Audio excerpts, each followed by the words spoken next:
Welcome back to the Deep Dive. Today, we are asking a question that, honestly, it completely overturns the way most of us think about Indian history. It really does. We're asking, did India lose its destiny on the land, or did it lose it on the sea? And we're going to be plunging into a really powerful and I think often neglected historical analysis from K.M. Panikkar. He argues that to understand India's past and, crucially, its future, you have to look away from the mountains. Right. You have to turn around and look towards the ocean. Exactly. Because when most people, myself included, think about Indian defense or vulnerability, your mind just immediately goes to the northwest frontier. Of course. The Khyber Pass. The Khyber Pass, the Hindu Kush, all the classic invasion routes we learned about in school. But Panikkar just insists this is wrong, that the future of India, especially from the 16th century onwards, has been determined on this huge oceanic expanse that washes three sides of the subcontinent. And the core thesis we are unpacking today is, it's pretty radical. He says India never lost her independence until she lost command of the sea. It's not on land? Not on land. It happened on the water in the first decade of the 16th century. And this whole idea is founded on a principle of global strategy. You might have heard it attributed to Sheridan Barbarossa. He who rules on the sea Will shortly rule on the land also. If you control the access points, the front door, then the interior is, well, it's yours for the taking. It's a stunning claim. Yeah. It suggests that centuries of land-focused defense, from the Mughals all the way through to the British Raj, were fundamentally missing the point. Completely. So our mission today is to explore this. We'll look at how the unique geography of the Indian Ocean made it so central, how ancient Indian empires actually mastered it, and then how the arrival of Europeans with their new technology and, maybe more importantly, a revolutionary policy of naval monopoly shifted the global balance of power forever. To really get your head around the severity of this historical neglect, we have to start with the geography. You have to set the stage. The Indian Ocean is, well, it's structurally unique among the world's great oceans. It is essentially walled off on three sides. Right. You've got the massive landmass of Africa to the west, all of Asia to the north, and then Burma and Malaya to the east. So it's not like the Atlantic or the Pacific with these vast open stretches. Yeah. It's contained. Exactly. It's contained. This structural geography makes it feel, in many ways, like a giant, almost landlocked sea. It's incredibly influenced by the continent surrounding it. And here's where it gets really interesting, because the central feature that changes the character of this entire ocean, the thing that splits its massive northern part in two, is the Indian subcontinent itself. Yes. India juts out into the sea for 1,000 miles, ending at Cape Comorin, and this creates two completely distinct basins. You get the Arabian Sea on the west and the Bay of Bengal on the east. And because of that, India isn't just bordered by the ocean. It is, in a very real sense, defining the ocean. Its position is central. So if you look at a map strategically, what does that mean for control? It must hinge on just a few key points. A handful of very narrow straits and critical island bases. You absolutely have to control the major entry and exit points. On the west, you have the Bab el-Mandeb. Which is the entrance to the Red Sea. Controls it completely. Then on the east, you have the Straits of Malacca, which is the gateway to the Pacific. And the islands are like, what, unsinkable aircraft carriers? Watchtowers? They're watchtowers, they're supply depots, they're fortresses. You need eyes and garrisons on these vital control points. So Kotra, for example, near the Gulf of Aden, Okay. or Muz, which dictates who gets into the oil-rich Persian Gulf, and of course Malacca itself, which is the eastern lock on the whole system. Panikkar really emphasizes Ceylon, modern-day Sri Lanka, doesn't he? He says it's absolutely non-negotiable. He points to the deep-water port of Trincomalee and basically says whoever holds that port controls the Bay of Bengal, period. And crucially, you have to appreciate the sheer scale here. The distances involved are just huge. Enormous. And this is why just defending your own coast was never going to work. For a naval power to project dominance, you need true oceanic reach. You need supply lines. You need advanced bases far from your home coast. Here's an example. Well, the Andamans, they're over 800 miles from the nearest Indian port. Or Mauritius, a key British acquisition later on, is a staggering 2,094 miles from Colombo. Wow. So this illustrates the point perfectly. Defending India means patrolling the entire ocean basin, not just the water you can see from the beach. And for thousands of years, that need for, long-range strategic control was kind of mitigated by one dominant environmental factor? The monsoon. The monsoon. Absolutely. The seasonal monsoon winds, which were famously harnessed by the Greek navigator Hippolus around 8045, they were the engines of ancient trade. They were predictable. Completely predictable. These currents governed all navigation in the Arabian Sea and the Bay of Bengal for millennia. They told you when you could sail, where you could sail, and how quickly you'd get there. This predictability allowed these massive trade networks to thrive, but it also meant that anyone seeking a military advantage had to understand and master these natural rhythms. Okay, so let's unpack part one then. This deep, deep history of India as an oceanic power. You mentioned that a lot of historical discussion just overlooks the sea, partly because European writers kind of assumed all navigation began with them. Yeah, in the Aegean, in the Mediterranean. Right. And that assumption is just profoundly inaccurate. Panikkar challenges it so forcefully. The evidence, and it's strong evidence, suggests that the Indian Ocean was undoubtedly the first great center of sustained oceanic activity in human history. The first. The very first. The cultures that developed along its coasts, they mastered deep-sea travel long, long before seafaring developed in the much more restricted, much smaller waters of the Aegean. And we can trace this maritime tradition all the way back to the dawn of Indian civilization. Oh, absolutely. I mean, you look at the Indus Valley civilization dating back to 3000, maybe 2500 BC. The archaeology shows this flourishing trade network. What kind of stuff were they trading? Well, products like gold were being transported from deep in South India, and they were finding materials that came from the Red Sea coast. Now, that kind of transportation simply could not have happened just by overland caravan. No way. It required systematic, organized transport by sea. And this tradition wasn't some, forgotten blip in history. Yeah. It's woven right into their foundational literature. It is, precisely. Vedic literature, going back to 1500 BC, already speaks of sea voyages. It references these large ships with 100 oars. This isn't theoretical poetry. It's a reflection of an established, existing practice. And later on, we get even more specific mention. We do. In the 4th century BC, you have texts like the Babaru Jataka, which specifically mention Indian merchants making these long, long voyages, even going all the way to Babylon to sell their goods. And then the Romans get involved, and this maritime trade just explodes into an economic powerhouse on a global scale. An absolute powerhouse. I mean, it's a game changer. Once Rome annexed Egypt, they gained direct access to that Red Sea route, and the trade relationship with India just went vertical. There's that famous complaint from Pliny the Elder. Yes. He famously complained that this trade was absorbing an enormous, even ruinous part of Roman currency. All this gold was just flowing out of the Roman treasury to purchase spices, jewels, silks from India. And he wasn't just exaggerating for effect. Not at all. We know this claim isn't hyperbole because it's corroborated by the great hoards of Roman coins that have been discovered in South India, especially along the west coast. That massive wealth transfer depended entirely on stable, efficient, and very busy shipping lanes across the Arabian Sea. So we're seeing the Arabian Sea as this great highway of global commerce. But you made a really critical distinction earlier about the nature of Indian power on the eastern side in the Bay of Bengal. Yes, and this is a key point. The Arabian Sea was primarily characterized by trade and navigation, commerce, but the Bay of Bengal, that was the basin of naval and political supremacy. It was driven by power projection. How do we know that? We can see it in the extensive colonization efforts undertaken by Hindus, starting even before the Christian era. This led to the formation of powerful kingdoms in Southeast Asia and the Pacific. This wasn't just merchants setting up shop, this was expansion. And this expansion wasn't always carried out by, say, a centralized state navy alone, at least not at first. It relied on these deeply organized corporate structures. That's a vital piece of the puzzle. The backbone of this maritime commercial and political expansion was often provided by these highly organized corporations. Panikkar points to the Managram Chetties and the Nanadesis. What does that name? The Nanadesis, it means brave men born to wander over many countries. And they were. These were incredibly powerful merchant guilds. They held what was called the sword of sovereign merchantship. The sword of sovereign merchantship.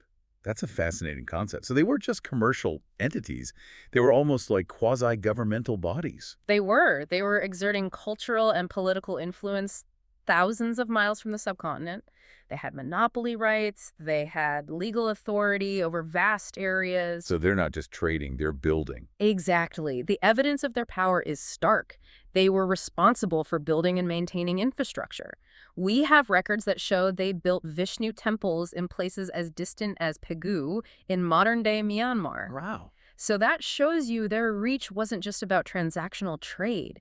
It was a deep cultural and political penetration spanning thousands of miles across the Eastern Ocean. And they had the ships to back this all up. We're not talking about small, flimsy boats here. No, not at all. Yeah. The shipbuilding expertise was highly advanced for the time. You have texts like the Yukti Kalpataru that don't just talk theoretically about ships. They describe 10 specific kinds of ocean-going vessels. How big are we talking? Some were truly gigantic, up to 176 cubits long. Now, if you translate that roughly, depending on which historical cubit measurement you use, we're talking about vessels that could be approaching or maybe even exceeding 250 feet in length. That's the size of a modern small freighter or a sophisticated warship. It is. It gives you a sense of the scale of their ambition and capability. And the quality of the construction was there, too. Oh, the quality was superb. They detailed cabin ships specifically built for passenger transport and vessels constructed with triple planks. And critically, internal compartments, a key safety feature, designed explicitly to withstand the violent monsoonal tempests of the Indian Ocean. This was advanced naval engineering. So which of the Indian continental powers first leveraged this kind of supremacy? Initially, it was the early dynasties. The Mauryan and Andhra dynasties were the original great lords of the eastern seas. Mauryan ports, like Tamralipti, were the launching points for ships sailing to Ceylon and beyond as early as the 3rd century BC. They secured the immediate coastline. But the zenith, the real peak of pure Indian naval projection, was this external empire, Srivijaya. The Srivijaya Empire, which was based in Sumatra from roughly the 5th to the 10th centuries, was the supreme Indian naval power in the East. They didn't just trade, they controlled the entire environment. How so? They systematically swept the Malacca Straits clean of pirates, making it safe for everyone, but they also dominated. Chinese records, particularly from a writer named Chaoju Pura in 1225, confirm that Srivijaya absolutely controlled all sea trade between China and the West. So you couldn't pass through without their permission? You couldn't. They forced every single ship, regardless of its origin, to call at their capital for customs and to pay levies. That sounds like a powerful predecessor to the Portuguese monopoly we're going to talk about later. But then continental India challenged them. Yes. The Chola dynasty, a major South Indian power, saw Srivijaya as a direct threat to their own commercial dominance. So, in 1007, the Chola Emperor Rajendra, he fitted out a powerful navy, a truly state-sponsored military fleet. And he went after them. He did. He challenged Srivijaya directly and established Chola power on the Malaya Peninsula. And this kicked off about 100 years of intense naval rivalry, which shows you that control of the Bay of Bengal wasn't an afterthought. It was a major political and military priority for continental Indian powers. So if we synthesize this entire Hindu period, this 1,000-year span of dominance, what's the key takeaway? What was their maritime policy? The key takeaway, and this is absolutely crucial for what comes next, is the concept of mare liberum, The free sea. the free sea. The Hindu period was characterized by complete freedom of trade and navigation. There was no interference, no claim to exclusive monopoly of the sea routes, no military extortion based on your nationality. So anyone could sail and trade. Anyone, even the Arabs who took over as the dominant carriers after the Cholas declined in the 13th century, they maintained the system of free access. And this is the vital context that makes the arrival of the Europeans so utterly revolutionary. Right, so we moved from 1,000 years of free access to a complete paradigm shift. Because until the late 15th century, Europeans were, let's be honest, provincial. They were confined to inland seas, the Mediterranean, the Baltic. The real oceanic mastery was held by the great maritime cultures of the East, the Hindus, the Chinese, the Arabs. And this geographical limitation, it fueled this desperate economic and strategic need in Europe. Absolutely. The driving motive for the Atlantic breakthroughs, for Columbus, for da Gama, was all about establishing a direct sea route to India. They had to bypass the incredibly powerful land empires. The Ottomans and the Moors. Specifically them. They controlled the Isthmus, the Red Sea, the traditional overland trade routes, and they were effectively monopolizing the flow of all those luxury goods into Europe and marking up the price. So Vasco da Gama finally arrives at Calicut in 1498. And it's important to clarify, as Panikkar does, that this wasn't necessarily this massive navigational triumph in and of itself. No, it really wasn't a feat of discovery in the sense of finding a new world. The sources confirmed da Gama was guided across the Arabian Sea in only 20 days by an expert Malabar Hindu pilot who just used the predictable monsoon winds. So the know-how was already there. The navigational know-how was already there, supplied by the Indian Ocean's existing masters. But his arrival was epoch-making for a completely different reason. The revolution was political and technological. The crucial detail is the hardware the San Gabriel was carrying. It had 20 heavy guns capable of a broadside attack. This was a mighty portent for a sea that had been free and relatively unarmed for millennia. So the Portuguese didn't just introduce a new trading partner. No. They introduced systematic, overwhelming naval force as an instrument of mandatory political and commercial policy. And that policy was this uncompromising claim of a closed sea, mare clausum. How on earth did they justify claiming exclusive dominion over an ocean others had used freely for thousands of years? Well, they based their claim on an extraordinary political document, the Papal Bull of Calixtus III. A declaration from the Pope. From the Pope, yes. This papal grant essentially divided the entire non-Christian world between Spain and Portugal, and it granted Portugal exclusive dominion in Asia and Africa. This conception was, it wasn't just alien to Asia, it was, as Panikkar says, wholly at variance with what had been accepted as the natural law of the sea, even in Europe. Right, because Europe mostly operated on the principle of the free sea, mare liberum, established by Grotius. Exactly. So they were backing their monopoly not just with cannons, but with what they saw as divine and international law. And they enforced it. Brutally. Cabral, who came shortly after da Gama, made it crystal clear. He stated that the common rights to navigate the seas does not extend beyond Europe. Wow. And this justified the immediate forcible confiscation of ships and goods from any Asian vessel that was sailing without Portuguese permission slips, their cartazes. It was a complete declaration of war against the free ocean that had been established by centuries of Hindu and Arab trade. What's so fascinating here is the fatal indifference of the Mughal Empire, which was rapidly consolidating its power on the subcontinent right at this time. Why did they, the dominant land power, just completely overlook this sudden, violent shift happening on the ocean? It's a great question, and it's really the Mughals' fatal flaw. Their blind spot was rooted in their Central Asian tradition. They were land-based conquerors descended from steppe nomadic traditions. Their focus was entirely on land borders, on cavalry, on internal political consolidation. So the sea was just irrelevant to them. It was an unruly element, as they saw it. It reflects this ancient disdain, maybe tracing back to figures like Caliph Omar, who ordered that no Muslim should risk his life on the waves. They simply viewed the sea as a dangerous wilderness and totally irrelevant to imperial power. That is a catastrophic strategic miscalculation. It was. I mean, even the greatest of them, Akbar, at the absolute height of his territorial power, he suffered the humiliation of having his vital Red Sea trade interrupted. He had the pilgrim traffic to Mecca harassed, even attacked by the Portuguese. And he did nothing. Nothing. The vast Mughal military budget remained focused almost exclusively on building and maintaining land fortresses and cavalry armies. It was a complete failure of imagination. So their naval weakness wasn't just a technical problem. It was an ideological failure to even recognize the nature of the new threat. Their helplessness was absolute, and it had staggering long-term consequences. This failure to respond allowed the Portuguese, and later the Dutch and the British, to lay the foundation for a more complete subjection of India than any land power at any time could have conceived. What does he mean by that? Well, land powers, however brutal they are, they eventually settle down, they assimilate, they become part of the fabric of the country. But sea powers, sea powers remain fundamentally alien. They can extract wealth and enforce a foreign will perpetually from offshore bases. Were there any Indian rulers who got it? Who saw what was happening? A few, yes, but they all came too late. We see the start of an attempt with Shivaji, the great Maratha leader. He initiated a real naval expansion and ruled the Konkan waters in his heyday. And later. Later, Hyder Ali of Mysore realized its strategic importance. He even concluded an agreement with the French naval genius, Suffren. But by the time these rulers understood the threat, the fundamental structure of oceanic control had already passed decisively to the Europeans. But the resistance did start immediately on the coast. The Zamarin of Calicut, who was the established power in that region, he immediately fitted out an 80-ship fleet against Cabral. He did.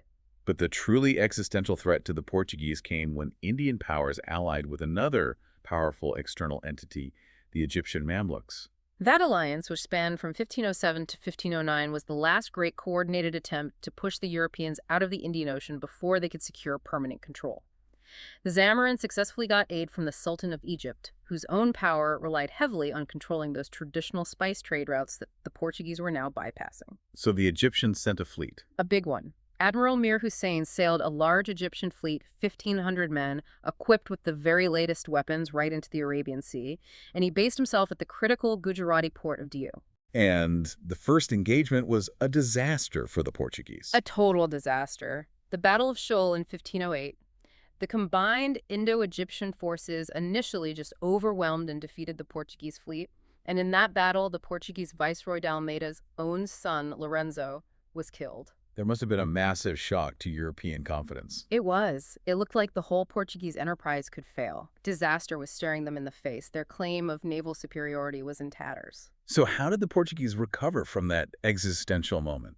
The Viceroy, Don Francisco de Almeida, despite his personal grief over his son, was a figure of absolute determination and strategic resolve.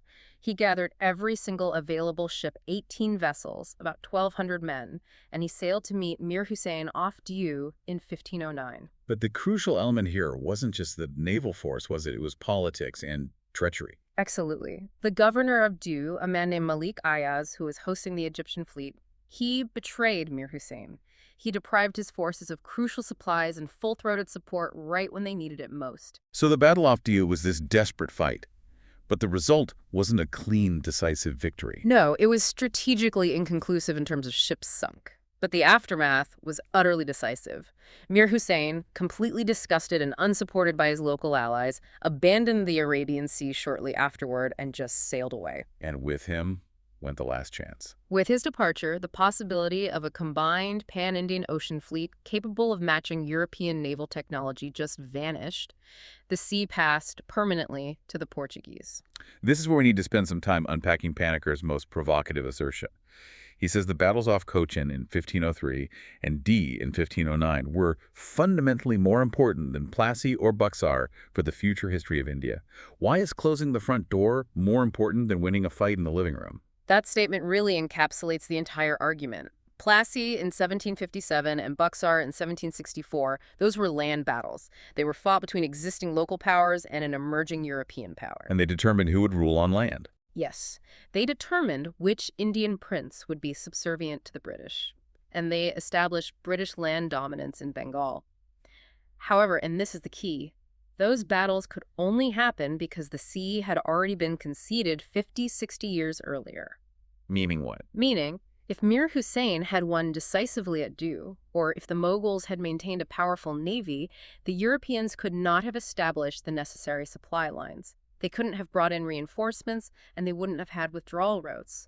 They would have remained isolated traders on the coast, completely vulnerable to the whims of the great internal land powers. So by losing the sea at Diu, India lost the ability to control who even showed up to the fight. Exactly. India lost the ability to control who entered the country, how much power they could bring with them, and whether they could be contained or expelled. The sea was the highway, and control of the highway determines who rules the destination. Diu gave the Europeans the key to the front door. Plassey was just them deciding which room they were going to sit in first. So with the Mughals indifferent and the Indo-Egyptian fleet gone, the path was clear for one man, Afonso Albuquerque. Panikkar describes him as a true statesman, a landsman who had this oceanic mind and consciously set out to change the course of history. Albuquerque is one of those figures who just understood the game on a different level. He knew that naval power wasn't about winning a single battle. It was about establishing a strategic system for perpetual, undisturbed control. His aim was total mastery.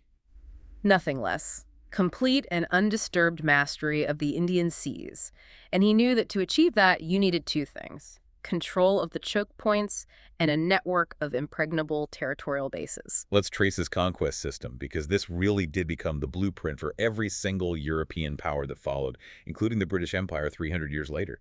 Where did he start? He started with the entrances, the gates. First, Socotra. Seized without hesitation, this small, desolate island was immediately converted into a naval base. And that controls what? It effectively controls the Red Sea route, shutting down the traditional Egyptian trade completely. Then he went for Ormuz. Ormuz commanded the entry to the Persian Gulf. And there, Albuquerque secured tribute and established the prototype treaty system with the local country powers. What did they look like? It was simple. Local rulers could retain their independence, but only under Portuguese protection, and they were explicitly prohibited from engaging in any hostile or competing maritime relations with anyone else. It was basically protection money, backed by the threat of cannons. And then he needed a central base in India itself. And he chose Goa in 1510. Why Goa? Goa was a perfect strategic choice. Geographically, it was ideal. It's halfway between the powerful Gujarat trade hub to the north and the resistant Calicut coast to the south. So it splits the difference. It does, and it possessed an excellent deep-water harbor. Crucially, it had an easy-to-hold hinterland, which minimized the need for constant, large-scale land warfare. He captured it, though only after initially being repulsed. He came back with terrible vengeance and massacres upon the recapture, and made it the impregnable, permanent territorial base in India. And to lock the entire system down, he needed the Pacific entrance. He needed Malacca. He captured it in 1513. This secured the eastern entrance, turning it into the outer bastion of Portuguese power in the east. And this four-pronged strategy, Socotra, Ormuz, Goa, Malacca, it was brilliant. That's a complete system. It's a complete interlocking system of control. And the lasting legacy is that Albuquerque's strategy direct rule at Goa, fortresses at strategic choke points, and these subordinate alliances with local rulers was the exact foundational structure upon which Britain later built its continental empire in the east. They just swapped out the players and scaled it up.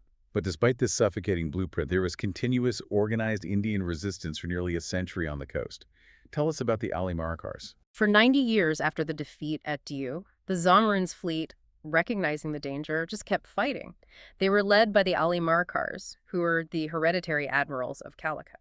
And the greatest figure in Indian naval history during this era was Kunjali III. He was.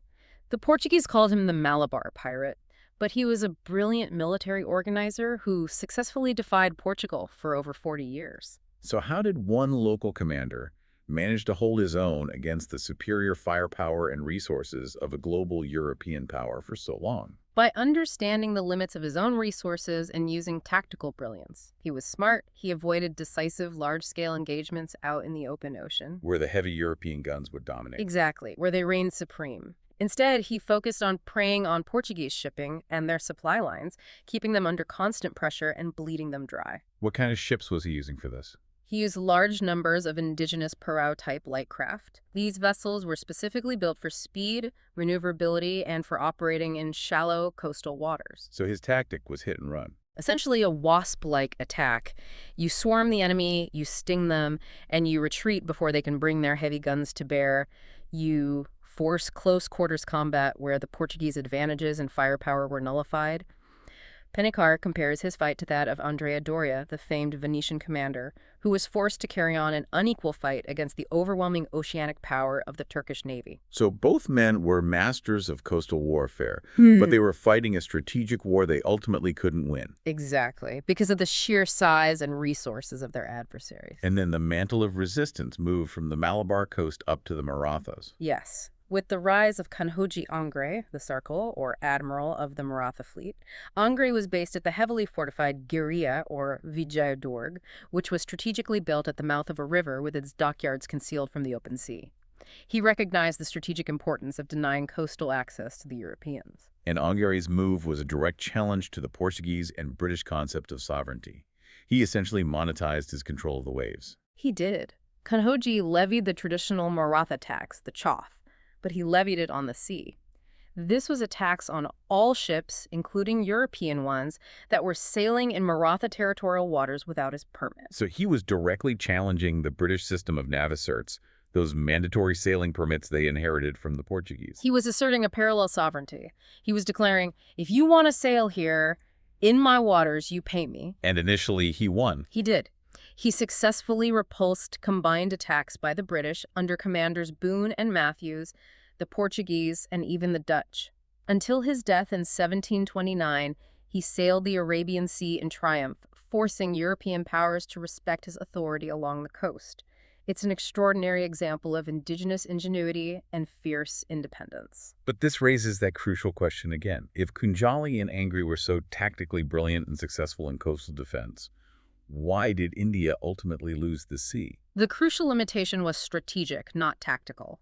Their naval power was restricted exclusively to territorial waters. They had a coastal policy. They lacked an oceanic policy. What's the difference? They couldn't build the deep-sea vessels capable of meeting European frigates in the open ocean, where the European advantage was overwhelming. And even more critically, they lacked suitable island bases far from the coast. They had no Indian Socotra, no Indian Mauritius. So they couldn't project power. They couldn't. Without those distant strategic outposts to resupply, refit, and project power from, they could only ever defend their own shoreline. They could win tactical battles near their own harbors, but they could never challenge the strategic European control of the ocean itself. So the lesson Panikkar draws from the history spanning from 1515 all the way to 1941 is, well, it's immutable. Control of the Indian Ocean was secured by controlling the Atlantic. As the balance of power shifted in Europe, so did the power dynamic in the Indian Ocean. And you see it play out perfectly. When the Dutch displaced the Spanish as the great Atlantic power, they immediately showed up in the east. They established their central base strategically far outside India, at Batavia and Java, and then they systematically captured Albuquerque's pillars. Malacca and Colombo. Malacca in 1641, and Colombo and Ceylon in 1654. The Portuguese system just collapsed because its lifeline across the Atlantic had been severed by a stronger European rival. Then came the French, and with them, the strategic flaw of Duplessis. Joseph-François Duplessis, the French governor, was a genius of continental ambition. He had these grandiose plans for land empires in India, raising massive Indian armies, spinning these intricate political alliances. But fatally, Panikkar says he had no idea of naval power, the one essential factor in any scheme of European dominion in India. So his plans were built on sand. They were always doomed because they lacked the fundamental security of naval support and reliable supply lines from the sea. The brief French redemption, though, did come from the sea. It did, in the form of Admiral Pierre-André de Suffren-Saint-Tropez, a naval captain of really transcendent genius. He's comparable to the greats of history. What did he do? Between 1781 and 1784, Suffren temporarily dominated the Indian Ocean. He fought the British Admiral Hughes to a standstill and provided critical support to Hyder Ali on land. His crowning achievement was capturing Trincomalee, that great harbor in Ceylon, which effectively gave him control of the Bay of Bengal. But again, his success was fleeting. Because it was 30 years too late. By the 1780s, Britain had already consolidated sufficient land power in India to absorb these temporary naval disadvantages. The British completed their edifice after the Napoleonic Wars, systematically annexing all the key island outposts: Ceylon, the Cape of Good Hope, Mauritius, And most critically, Singapore. Singapore in 1824. And that put the final coping stone on their supremacy by giving them absolute control of the Malacca Straits, the eastern gate to the ocean. With all these strategic pieces in place, the 19th century saw the Indian Ocean truly become a British lake. And the Suez Canal didn't just speed things up, it solidified that British monopoly. The canal made the Mediterranean route to India a private subway for Britain. Think about it. They controlled every single strategic point along the way. Gibraltar, Malta, Port Said, and then Aden at the other end. So it just strengthened their hold immensely. It turned the Red Sea into an exclusively British policed sea lane, linking their Atlantic power directly to the Indian Ocean under their singular, unbroken control. But towards the end of the century, we start to see the first signs of the great land powers attempting to challenge this sea supremacy in new ways. Yeah. The great land rivals, Germany, Russia, they start eyeing access to the ocean. Exactly. The global dynamic was shifting again. France, Germany, Italy, they all began establishing interests on the African littoral. Diego Suarez, Tanganyika, Somaliland, all of them seeking their own independent access to the Indian Ocean. And Germany, realizing she couldn't match the British Royal Navy in the Atlantic, tried to circumvent the sea entirely. And that brings us to one of Panikkar's most insightful arguments about land strategy: the Berlin-Baghdad Railway. This was their grand scheme. It was. And historically, it was a direct reply to Vasco da Gama. Da Gama bypassed the land empires by sea. The Germans attempted to outflank the British sea power by land. The goal was to build a railway connecting Central Europe through the Ottoman Empire all the way to the Persian Gulf. Giving them an independent, non-naval entry point into the Indian Ocean drainage area? Precisely. It was an attempt to regain the strategic importance of the Mesopotamian Valley, bypassing the entire Suez Mediterranean chain that Britain controlled so tightly. This was a land power attempting to reclaim the strategic initiative that had been lost centuries earlier. So while Britain held this global supremacy, Panikkar documents this astonishing internal failure within India itself, the almost criminal neglect of naval defense. The Royal Indian Navy, the RIN, was created mostly as a symbolic entity. It wasn't intended to be a real fighting arm. And the anecdote of Admiral Fitzherbert, who commanded the RIN, is essential here. He described the heartbreaking neglect by authorities who were just obsessed with the military land budget. The old Mughal blind spot. It's the exact same mindset. He said he faced a solid phalanx of what he called the powers of darkness, who simply could not grasp the necessity of sea power. He started from almost nothing, right? Virtually nothing. He started with only 5 small vessels, and 2 of them were converted yachts. Yet, through sheer political willpower, he fought against this entrenched, land-focused bureaucracy and managed to expand the force by 1,800% in 5 years. Wow. By the time of the war, he had built a force reaching 23,000 men and 90 modern ships, which later expanded to 250. It shows the capacity was there. The strategic will was what was absent until disaster forced the issue. And that disaster came swiftly with the myth of Singapore. Singapore had been built up as the Gibraltar of the East. It was designed to withstand a naval assault. Everyone believed that as long as Singapore held, naval power controlled the region. But the reality was terrifyingly different. The sinking of the capital ships, the Prince of Wales, and the Repulse, followed by the fall of Singapore to a land attack launched through the Malayan jungle in 1942.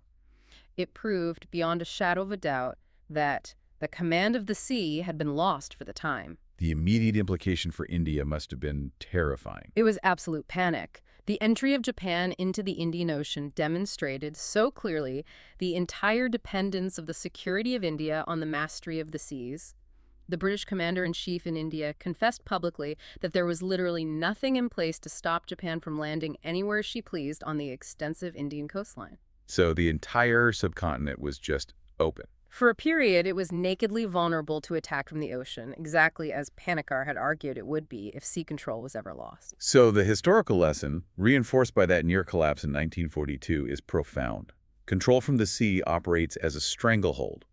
It ensures perpetual vulnerability and subjection, whereas land invasions, over time, result in the assimilation of the conqueror. And this vulnerability is uniquely acute for India. If you look at other Indian Ocean countries, they often have alternative oceanic borders or natural protection.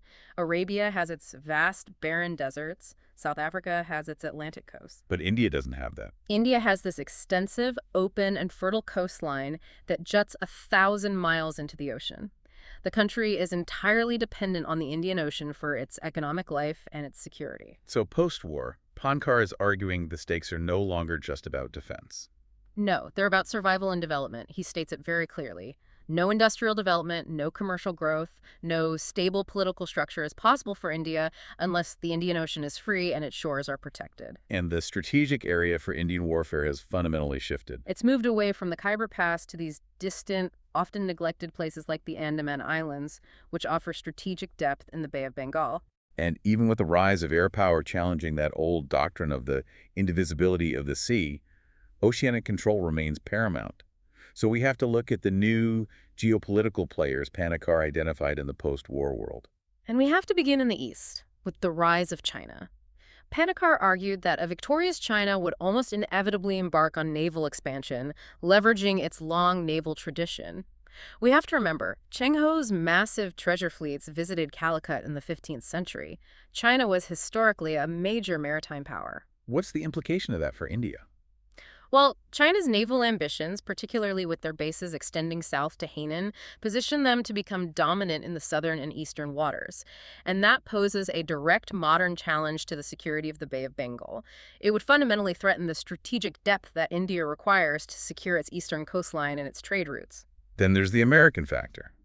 The U.S. emerged from the war with global and not hemispheric ideas of strategy.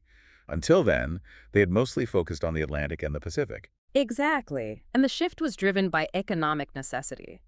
The U.S. acquisition of vast economic interests, we're talking oil in Saudi Arabia and Iran, the strategic importance of islands like Bahrain in the Indian Ocean drainage area, strongly suggested they would enter the area as a major naval power, seeking to safeguard those interests. So the U.S. fleet in the Pacific is indivisible from the Indian Ocean. That's right. It means a new, massive naval force was now a permanent fixture in global strategy right next door to India. And perhaps the most revolutionary and unique threat Panikkar identified, the potential Russian threat coming via the Persian Gulf. This connects so deeply to the history of the Berlin-Baghdad Railway.